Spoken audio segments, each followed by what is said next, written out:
Before you go on any trips away this year, you absolutely need to get this app. I travel all the time, and multiple times, me and the lads have been stung with massive phone bills. You think you're texting on the hotel Wi-Fi, before you know it, you get the phone bill. What was I doing? And it's not just that. Just getting signal when you're away is an absolute nightmare. And this is why I use Saily for just the price of a coffee. Saily will keep you connected wherever you are, so you don't have to hop from hotel Wi-Fi to restaurant Wi-Fi. You're literally going to have the best connection no matter where you are. And it's cheap, so you're not going to get that big phone bill. Honestly, it's a no-brainer. All you have to do is click the link in the description below, install your eSIM, and when you land, boom, you're in business. And every time I've used it, I've had a better connection in the hotel Wi-Fi. I can watch live streams. I can download movies. It's brilliant. When I went to Vegas, this was an absolute lifesaver. And the best bit is there's a 15% discount when you use my link in the description below. Even if you're not traveling till later in the year, I know you might forget. So do it now because this will come in handy. Just go to saily.com/kickoff and you can get 15% off. Do it now. Don't wait until you land and then you regret not doing it in advance because this is a game changer. Welcome back to the kickoff. Big love to the sponsors at the start of the video, by the way. Without them, we couldn't do videos like this, so I do have to shout them out. And if you want to sponsor the kickoff, you can get in touch using the link in the description below. Now, Brentford 3, Newcastle 2. Second time this season we've lost to Brentford. And I'm not surprised. Not one bit, in fact. And I was on a Newcastle fan show called The Toon Review. Big love to those boys. And I said before this game, I think Brentford are better than us. I watched them away to Chelsea. They didn't win the game. They passed the ball around Chelsea in a way Newcastle haven't passed the ball that well in years. We are not on their level when it comes to playing with the ball. This is something that Eddie Howe has neglected in our game for years now. And there's been many excuses all season made for Eddie Howe. And I am going to destroy every last one of them in this video. I'm not going to leave a stone unturned today. So sit down and get a cuppa because we're going to go through every single thing. Because I'm sick to death of fans who, like myself, have been pointing this out on social media all season. Fans who actually read the game and pay attention to what's going on and not just the scoreline. We've been getting torn down, abused, accused of being negative by a lot of the happy clappers in this fan base who think that because Eddie Howe won a trophy, he's untouchable. He can do no wrong. You can't criticise him. And I've got no problem with the difference of opinion. That's fine. You think Eddie's done more than enough in the past to justify whatever happens now. That's up to you. But the level of abuse some of the fans like me have received has been a joke. And with that abuse come all the excuses for Eddie. And I am just going to take them apart at the seams here. I'm not going to have... There's going to be nothing left to say after this video. Because for all of those, not just fans, but journalists, pundits, who have belittled these Newcastle fans who were saying something is very wrong here and raising the alarm all season. Welcome to the fucking party. Because even all of you lot watched that Brentford game. You knew, didn't you? You knew. Oh, I'm wrong. I'm wrong. They were right. And I'm wrong. Lay your apologies in the comments below. Yeah? Get them in.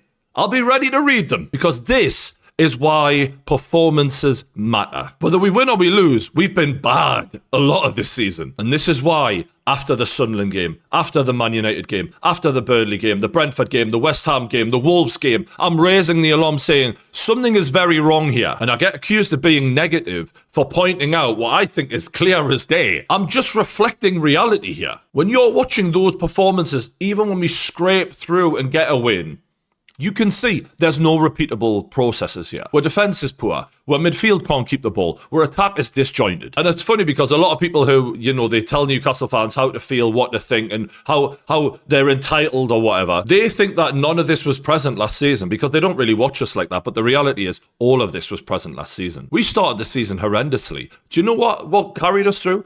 The form of Alexander Isak. As much as I hate to admit it, he papered over the cracks because he was a rule breaker. You could have a disjointed attack with him and he could get a sniff of half of a chance, bury it, and it would all look fucking rosy and he would paper over the cracks for Eddie Howe. There was a lot of performances against your Fulhams, your mid-table sides last season where we got wins where we were no better than them. But we had Alexander Isak and they didn't. And the harsh reality is this was an opportunity for Eddie Howe to fix that.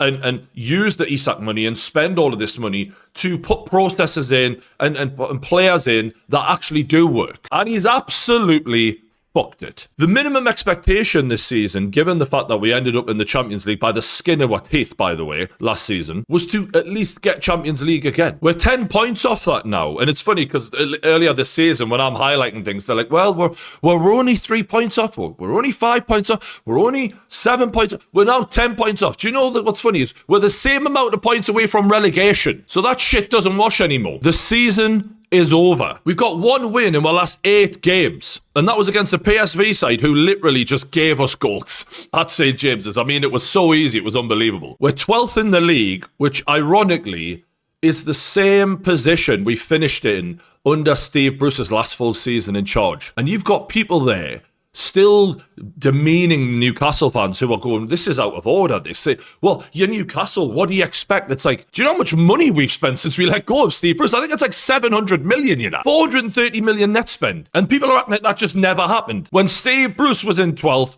when he was on a shoestring budget. But because Eddie Howe's a nice guy, we can't possibly criticise, can we? And I love Eddie. Lovely man.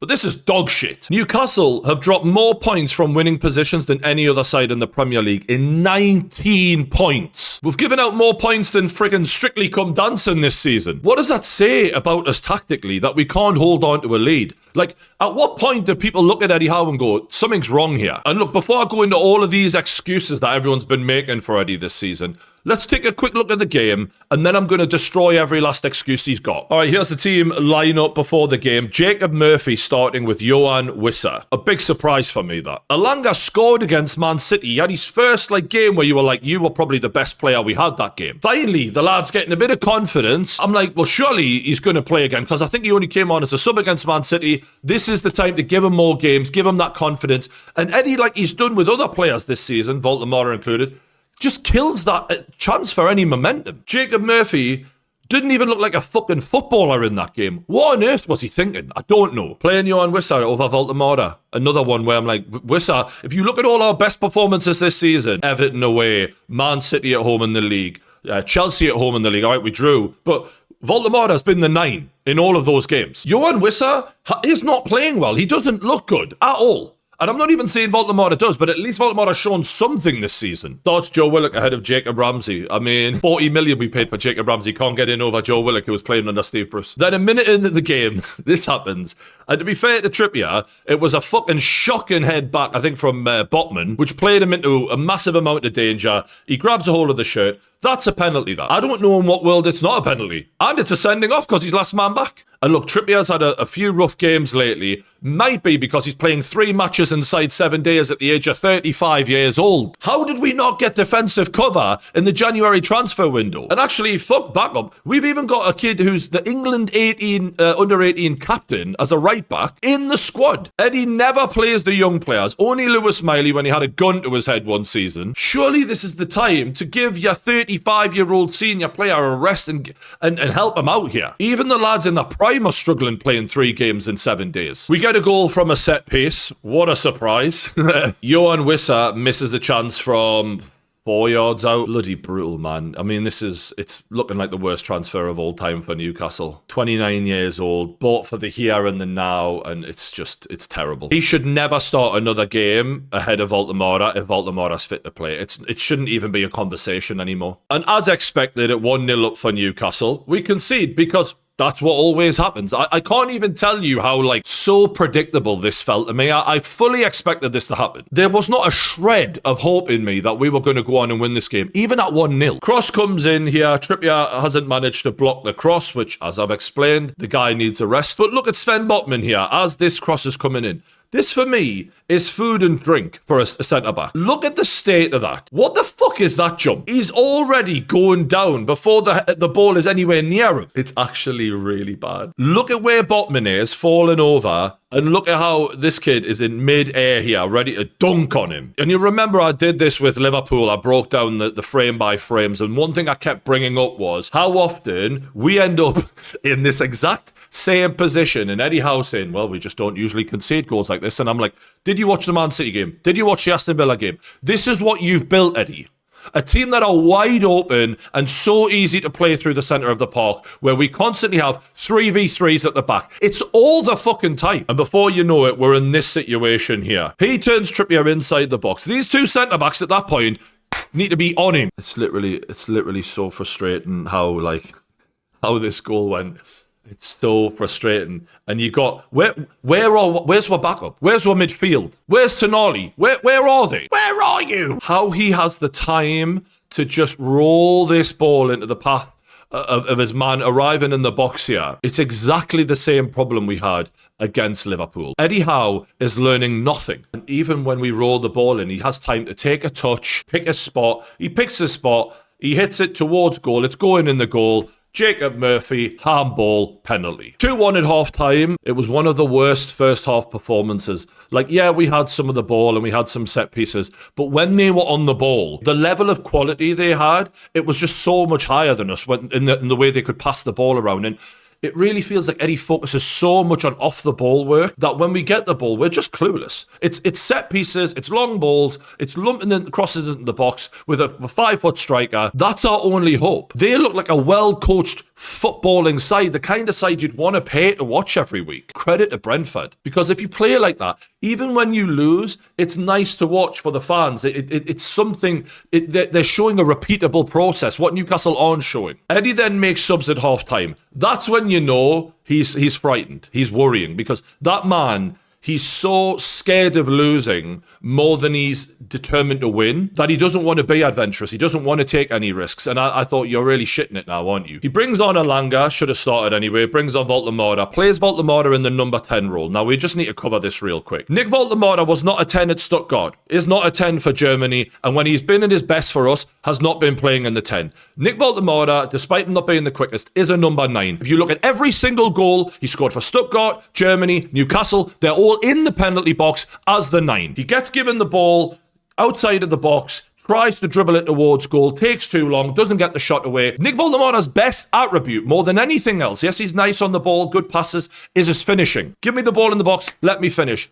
Shoot, head, whatever. Not the best header out, yes, but his finishing is the best attribute he's got. Either play him as the 9 with a 10 behind him to support him, which is what he's had at Stuttgart, for Germany, wherever he's been successful, or don't play him at all. Because this lad is being so mishandled, it's actually like sad. I'm watching a great talent who, if he was playing for Bayern Munich or Chelsea or Man United, he would just be ripping it up, in my opinion. If he had a Bruno Fernandes behind him as the 10 and he was the 9, my God, he would be destroying. And yet we are making him look so bad because Big Sam Eddie Howardice ain't got a fucking clue to do with a technical fucking football and striker like him. He hasn't got a clue. And look, Brentford did what everyone does because they know we can't break them down. They sat back, they invited pressure on, they soaked up pressure. And to be fair, look, we get a penalty. I thought it was a penalty.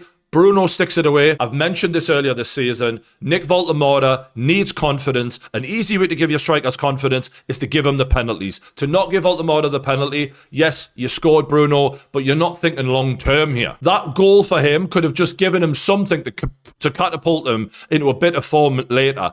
And at that point, we just need to do that. We need to build a team around this lad. He's a record striker, and we're treating him like he's just some fucking... We're treating him like he's Osula. Would they have done that, Alexander Isak? Take the penalty off him? What the fuck? And if we want this kid to be the next top guy for us, start acting like it. Sven Botman clears a long ball up and it bounces here, and first touch straight in behind us. Smashes it at goal, 3-2. And you know what? In all of their goals, normally when Newcastle concede, I'm shouting, I'm angry, I'm frustrated. I didn't feel a flicker of emotion. We've conceded 10 inside the last 7 days. What's new? And when fans start feeling like that, there's something seriously wrong here. In a way, people are just acting like, oh, well, you know, Newcastle get a bit of confidence, they'll be fine this season. We're terrible, man. And there's the Premier League table. Newcastle down in 12th, Brentford in 7th. Credit to them. So let's tackle every single excuse that is being made for Eddie Howe online right now, because I'm going to destroy every last one of them. First one, Newcastle have too many games. We just can't cope with all the games. Last season, Chelsea, Villa, and Newcastle finished 4, 5, and 6. We all went into Europe. We all have extra games. They're doing all right. Not enough training days for Eddie Howe. You just can't get them on the training pitch. If we could, then it will be fine. Well, I'm afraid that's the life of an elite manager, and if Eddie is that shouldn't be a problem. You never hear other top managers moaning about not getting time on the training ground. Like, sometimes they'll say there's a lot of games, fair enough, but time on the training ground is never put forward to an excuse. And guess what? I want to be in the Champions League. So if you can't handle that,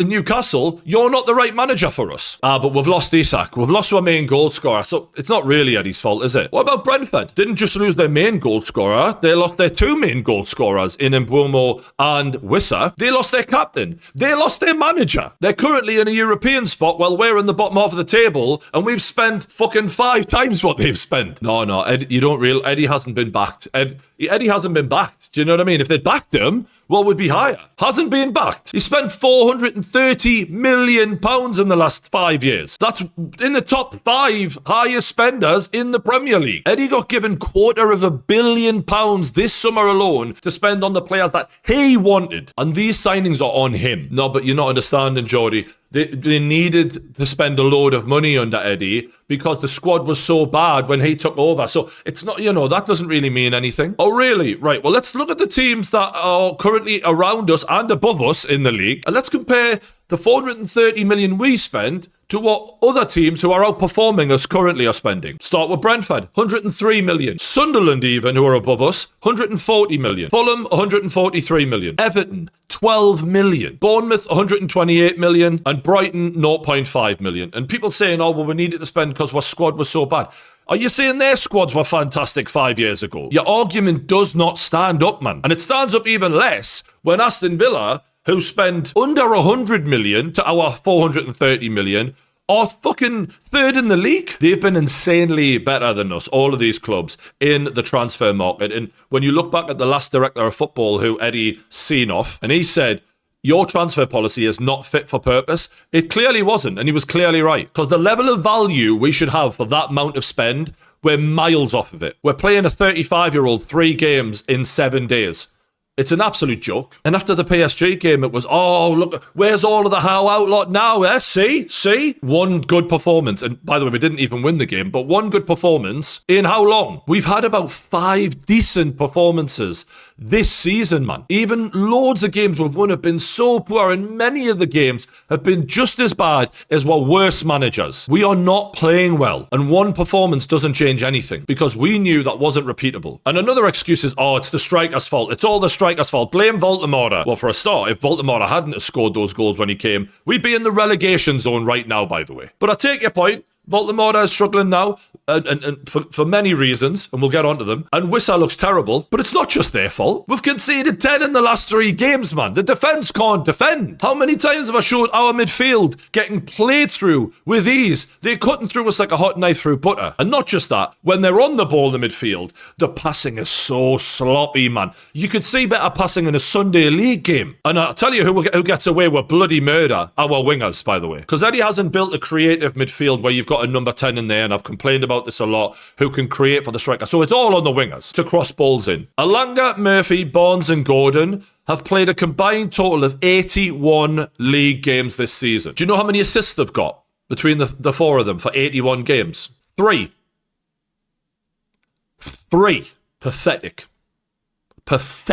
Another place the blame's gone, oh, it's the new signings' fault. It's all their fault. I thought Eddie Howe improved players. What about all of this about he's made Joe Linton much better? He's made Jacob Murphy much better. That's all him. That was all him, by the way. So it's all him when players get better under Eddie Howe, but when they are clearly regressing, it's not Eddie's fault, that. Well, if it's his responsibility when they get better, it should be his responsibility when they get worse as well. And by the way, just saying that the new signings aren't performing as well as they did for the previous managers they were playing for isn't even just accurate alone. Yeah, Voldemort played better last season. Wissa played better last season under his old manager. Alanga, Jacob Ramsey. Even last season's Anthony Gordon was better than this season's Anthony Gordon. Tonali, fucking cliff drop. Jacob Murphy, 12 assists last season. Can't even pass a ball. this season. The entire fucking defense has gone backwards. The goalkeeper's even. Players are getting worse and they're not performing anywhere near, even though they were bad last season at times, at least there was like a certain standard that we'd keep. That's gone now. The standards have gone. And yes, tactically, Eddie is very basic, but equally, you can tell he can't get them fired up the way he used to. And that's obvious. But the thing you're not understanding, Geordie, is he won World Cup and he got us Champions League. Aye, he did. He did really well and we'll love him forever for that. But the reality is,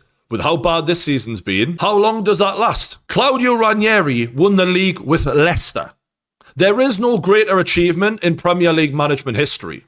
No one can do better than that. He got sacked with less than a year later because it was dog shit. Sometimes managers, the messaging goes stale, the tactics go stale, and the magic just goes. And there are some managers who are very good at getting a team from 15th to 10th, from 10th to 5th, but they can't go any higher than that. And that's where the club needs to have the ambition to ask the question, is this the guy to take us to the next level, really? But then they say, well, we can't complain because we can't do better than Eddie Howe anyway, and I've seen this a lot. You can't get any better than Eddie Howe, so don't even try. Has anyone been watching Michael Carrick at Manchester United this season? Do we remember how bad they looked when Newcastle played them at Old Trafford? How terrible they... We still couldn't beat them, by the way. And that's another indictment on Eddie Howe, but...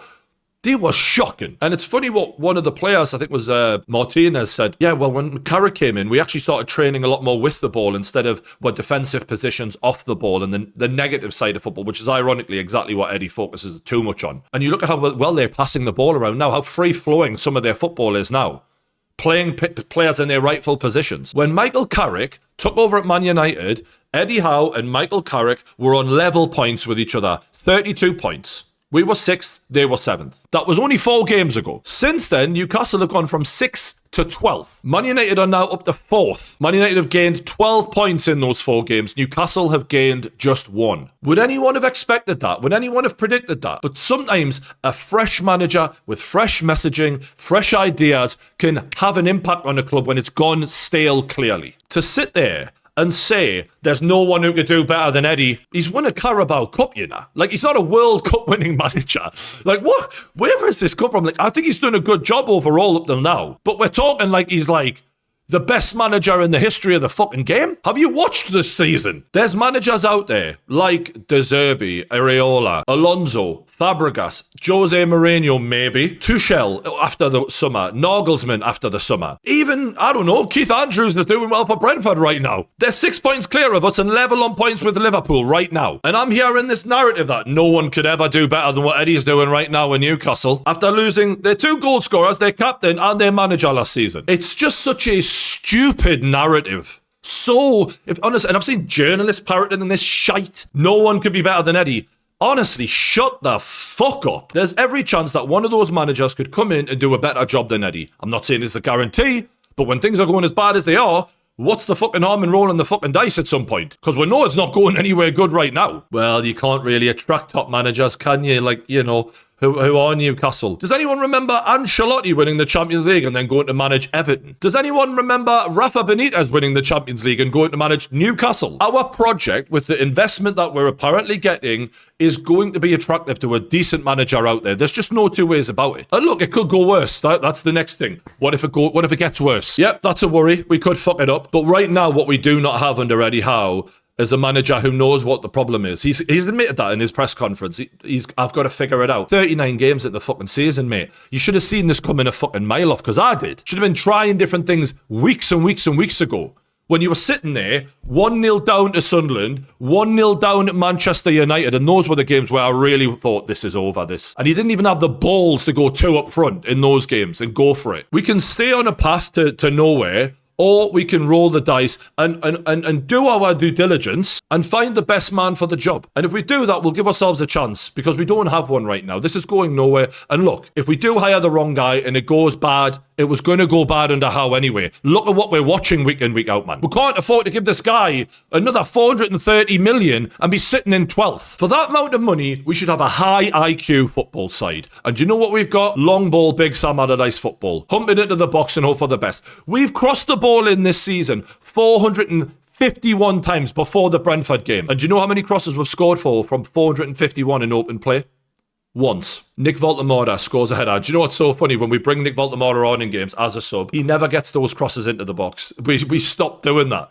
We only do that for Wissa. It's so dumb. And watching the way Brentford can pass the ball and the IQ of their football side for the amount of investment they've had, that should just shut everyone up, man. That should just wake everyone up. Eddie Howe in the past has been, you know, a good manager at setting us up to not lose, be hard to beat, and be high pressure, you know, really in the face of the opponent. That's all going away now. We're not hard to beat. We're not high pressure. And we don't have that paper over the cracks player like Isak was. It's all falling apart because he was never a very good tactical manager. And when you play basketball football like Eddie does, yeah, you'll beat some sides and you can put a run together if you've got a lot of money. That's the thing. He's got big Sam Allardyce football, but it's on a higher budget. So he was able to punch to a certain level, but you can never break through the ceiling that we're going to try and break through, which is the top 5, while you give possession up as easily and as frequently as an Eddie Howe side does. And this is the thing, the journalists, the pundits, they haven't got a fucking clue because they don't watch us as in-depth as real fans do who know the game. Look at the sides that have dominated football in the Premier League the last 10 years. That Klopp side, that Man City side of Pep's,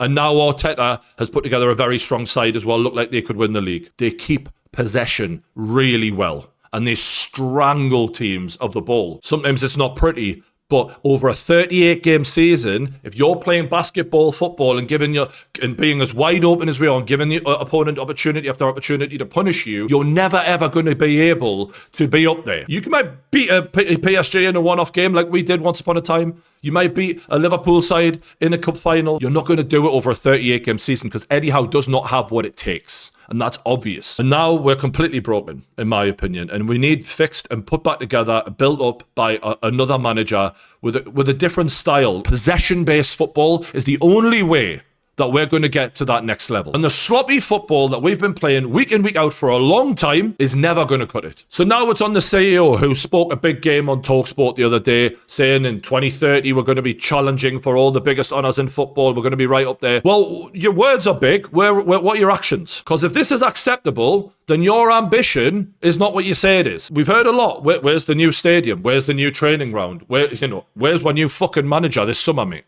I'll be watching, because the ambition certainly wasn't there in the January transfer window and when he said, well, we had a lot of activity. We didn't make a fucking signing, man. What are you talking about? You're telling me that squad didn't need reinforcements in January? And if you and your director of football looked at all these players and was unable to find one deal that was good enough to strengthen us so that we didn't have to play a 35-year-old 3 fucking games in 7 days at right back, which is the most physically demanding position, you shit. Anyway, this has been it's been like therapy for me.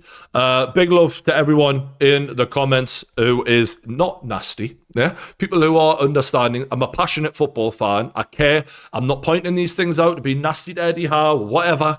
Love the man, lovely man. Wish him all the best. He will do an okay job for another club, but I think the time has come this summer, and it might even have to be sooner than that if this continues. Let us know what you thought in the comments below. Hit the like button, subscribe to The Kickoff. I'll see you on the next one.